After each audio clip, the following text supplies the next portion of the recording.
अशोक गहलोत ने इस बार किसानों के लिए अलग से कृषि बजट पेश किया है। कृषि बजट में किसानों की आर्थिक और सामाजिक स्थिति सुधारने के लिए 11 मिशन लॉन्च किए गए हैं। इनमें शामिल फसल सुरक्षा मिशन को लेकर कृषि विभाग ने तैयारियां शुरू कर दी हैं। सबसे पहले फर्स्ट इंडिया पर देखिए कि आखिर किस तरह से ये मिशन पूरे प्रदेश में लागू होगा। किसानों के हितैषी और उनकी आर्थिक और सामाजिक स्थिति सुधारने के लिए दृढ़ प्रतिज्ञ मुख्यमंत्री अशोक गहलोत ने अलग से कृषि बजट पेश कर एक नई शुरुआत की है। इसके लिए मुख्यमंत्री गहलोत ने 11 मिशन लॉन्च किए और इन पर कृषि विभाग की ओर से कवायद की जा रही है। कृषि विभाग ने राजस्थान फसल सुरक्षा मिशन के लिए गाइडलाइन जारी कर दी है। इसके तहत अगले 2 साल में कुल 1 करोड़ 25 लाख मीटर लंबाई में खेतों में तारबंदी की जाएगी। कृषि विभाग ने जिलावार लक्ष्य आवंटित कर दिया है। इस वित्त वर्ष में 60 लाख मीटर लंबाई में तारबंदी की जाएगी।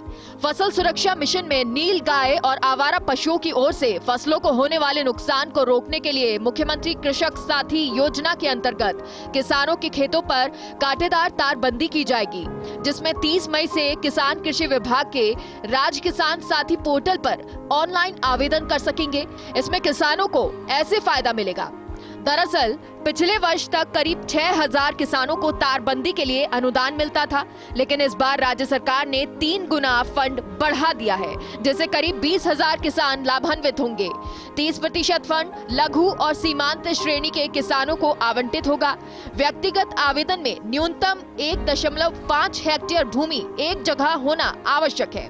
व्यक्तिगत या समूह में प्रति कृषक 400 मीटर लंबाई में अनुदान देय होगा। खेत के व्यास की लंबाई 400 मीटर से ज्यादा हुई तो अतिरिक्त खर्च किसान को उठाना होगा। अनुदान देने से पहले कृषि पर्यवेक्षक या सहायक कृषि अधिकारी वेरिफिकेशन करेगा। एक किसान को अधिकतम 40,000 रुपए का अनुदान दिया जाएगा। लघु या सीमांत किसानों को अधिकतम 48,000 रुपए का अनुदान मिलेगा। राजस्थान सरकार द्वारा इस साल बजट के अंदर जो है राजस्थान फसल सुरक्षा मिशन लॉन्च किया है, जिसमें हमारे किसान भाई अपनी खेती को आवारा पशुओं को बचाने के लिए यदि अपने खेत पर तारबंदी कराते हैं तो उसको 400 मीटर तक की तारबंदी के लिए लगभग 40,000 रुपये का अनुदान दिया जाता है। तो ये एक विशेष योजना है और राज्य में इस साल लगभग 60 लाख मीटर तारबंदी के लक्ष्य हमने जिलों को आवंटित किए हैं और 30 तारीख से जो इसके आवेदन ई मित्रा के माध्यम से राज किसान साथी पोर्टल के माध्यम से किसान भाई कर सकते हैं। कृषि विभाग ने तारबंदी को लेकर सभी जिलों के कृषि अधिकारियों और जिला परिषदों के सीईओ को अधिक से अधिक किसानों तक योजना का फायदा पहुंचाने के लिए प्रचार प्रसार करने के लिए पत्र लिखा है। तारबंदी को लेकर प्रक्रिया ये रहेगी कि पहले किसान को ऑनलाइन आवेदन करना होगा। इसके बाद कृषि पर्यवेक्षक नक्शा देखकर स्वीकृति के लिए विभाग में कार्यवाही करेंगे। स्वीकृति मिलने पर किसान तारबंदी करवा सकेंगे। तारबंदी के बाद 10 दिन में कृषि पर्यवेक्षक या सहायक कृषि अधिकारी को भौतिक सत्यापन करना होगा। अगले 7 दिन में अनुदान की राशि कृषक के खातों में पहुंच जाएगी। कृषि विभाग इस परियोजना में करीब 60 करोड़ रुपए का अनुदान जारी करेगा। किसान कैसे आवेदन करे, जरा इसको जान लीजिए। दरअसल 30 मई से राज किसान साथी पोर्टल पर ऑनलाइन आवेदन कर सकते हैं। इसमें कृषकों को जन आधार कार्ड संख्या देना अनिवार्य होगा। जमाबंदी की नकल जो 6 माह से अधिक पुरानी ना हो या फिर राजस्व विभाग की ओर से दी गई स्वामित्व की पासबुक की प्रमाणित प्रति देना जरूरी होगा। वहीं कृषक के पास खुद के नाम की भूमि नहीं होने पर या नामांतरण नहीं होने की स्थिति में कृषक भू स्वामित्व में नोशनल शेयर धारक का प्रमाण पत्र पटवारी से प्राप्त कर आवेदन करें।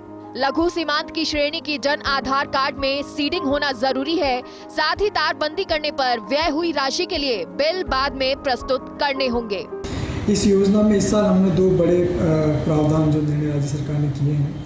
एक तो जो लैंड होल्डिंग की साइज़ है उसको घटाकर अब 1.5 हेक्टेयर कर लिया गया है, ताकि हमारे छोटे किसान भी इसके लाभान्वित हो सकें। साथ ही साथ जो हमारे लघु और सीमांत किसान हैं, जो छोटे काश्तकार हैं, उनके लिए अनुदान को भी बढ़ाकर जो है अतिरिक्त अनुदान दिया गया 10%। तो जहाँ सामान्य काश्तकार को 40,000 रुपये तक अनुदान होगा, वहीं लघु और सीमांत काश्तकार को जो 48,000 रुपये तक अनुदान जो प्राप्त होगा। तो इसके 30 तारीख से आवेदन आरंभ हो जाएंगे। तो सभी किसान भाई जो इच्छुक है वो इस पर जाकर अपना आवेदन भरें और इस योजना का लाभ। कृषि विभाग इस योजना में किसानों को पहले आओ पहले पाओ के आधार पर अनुदान जारी करेगा।